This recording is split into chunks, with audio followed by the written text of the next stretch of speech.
Olá, turma! Meu nome é Luigi e hoje falarei um pouco sobre a implementação das estratégias em uma empresa. Nosso foco será o capítulo 8 do livro de Administração Estratégica de Peter Wright, que aborda o tema da estrutura organizacional.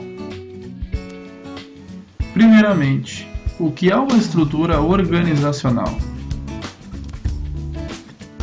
O termo estrutura organizacional se refere aos modos pelos quais as empresas organizam suas tarefas e responsabilidades e como os recursos humanos, pessoas, são alocados na empresa. No início, quando pequenas empresas são abertas, elas são constituídas de um proprietário e alguns funcionários. Não há necessidade de um organograma formal de atividades nesse estágio. A estrutura é fluida e a relação dos funcionários com o dono se dá da forma direta. Conforme a empresa for atendendo às demandas às quais é imposta, novas oportunidades surgirão e com isso novos horizontes de crescimento aparecerão. Com isso, o proprietário que antes botava a mão na massa onde podia, se vê obrigado a contratar mão de obra especializada, e ele se responsabilizar mais pela gestão do negócio. O crescimento da empresa é fator determinante para a evolução da estrutura organizacional. O crescimento pode acontecer na forma vertical ou horizontal. Observe o quadro a seguir. O crescimento horizontal refere-se ao aumento na amplitude organizacional. Por consequência, ela se torna uma estrutura funcional, ou seja, distribuída em departamentos. Veremos isso mais à frente.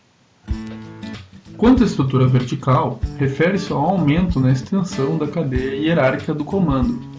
Hierarquia, que flui dos níveis mais altos para os mais baixos, e a responsabilidade flui de baixo para cima. À medida que a empresa cresce para se transformar em uma organização estabelecida, a mesma nota uma entre as várias estruturas organizacionais existentes. Podemos citar as 7 principais formas. São elas: estrutura funcional, por produto, por divisão geográfica, multidivisional, por unidade de negócio, matricial e horizontal. A estrutura funcional caracteriza-se por formar departamentos ao longo das linhas funcionais. Suas principais vantagens são a facilitação dos processos de planejamento e aumento da eficiência dos colaboradores. Como principais desvantagens, podemos citar a difícil atribuição dos responsáveis por perdas ou lucros e competição entre as áreas. A estrutura por produto é indicada para empresas com uma grande linha de produto. A organização se dá em torno das categorias dos mesmos. Como vantagem, cito a eficiente coordenação das funções da empresa e fácil atribuição por perdas e lucros. Como principais desvantagens, citamos o custo operacional mais alto e a criação de competição disfuncional entre os administradores. A estrutura por divisão geográfica é adequada para empresas que operam em diferentes regiões nacionais ou internacionais. Como vantagens, citamos a criação de produtos e serviços para demandas da região, suporte técnico especializado local e maior satisfação dos clientes. As desvantagens aparecem como o custo operacional mais alto e alta competição entre os administradores das regiões. À medida em que a empresa cresce mais nas linhas de produto, ela pode adotar a estrutura multidivisional, onde linhas semelhantes de produtos são organizadas em divisões. A estrutura facilita o crescimento contínuo da empresa, transmitindo autoridade às divisões, deixando os administradores mais livres para o planejamento estratégico.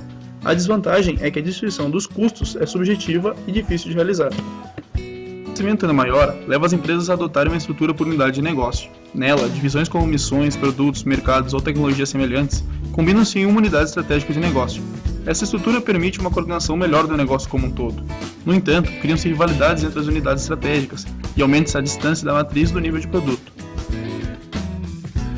A estrutura matricial é aquela em que tanto o administrador funcional quanto o administrador de produto e serviço exercem autoridade sobre as atividades da empresa. As principais vantagens são a eficiência dos custos por linha de produto e aumento da flexibilidade e produtividade de trabalho dos funcionários. Por outro lado, os custos operacionais são mais altos e mais conflitos terão de ser solucionados diariamente. A estrutura horizontal foi pensada em resposta ao aumento da burocracia das décadas de 80 e 90. A formação da estrutura mais horizontalmente se deu por meio de downsizing, que nada mais é que um processo de eliminação de hierarquias e transferência de processos decisórios para níveis inferiores da organização. A desvantagem é o acúmulo de responsabilidades por colaborador. Concluindo, espera-se do administrador que ele possa analisar a compatibilidade das estruturas com o perfil de sua empresa e, por fim, optar pela que melhor se encaixe na situação atual da sua organização. Obrigado pela atenção. Created using Powtoon.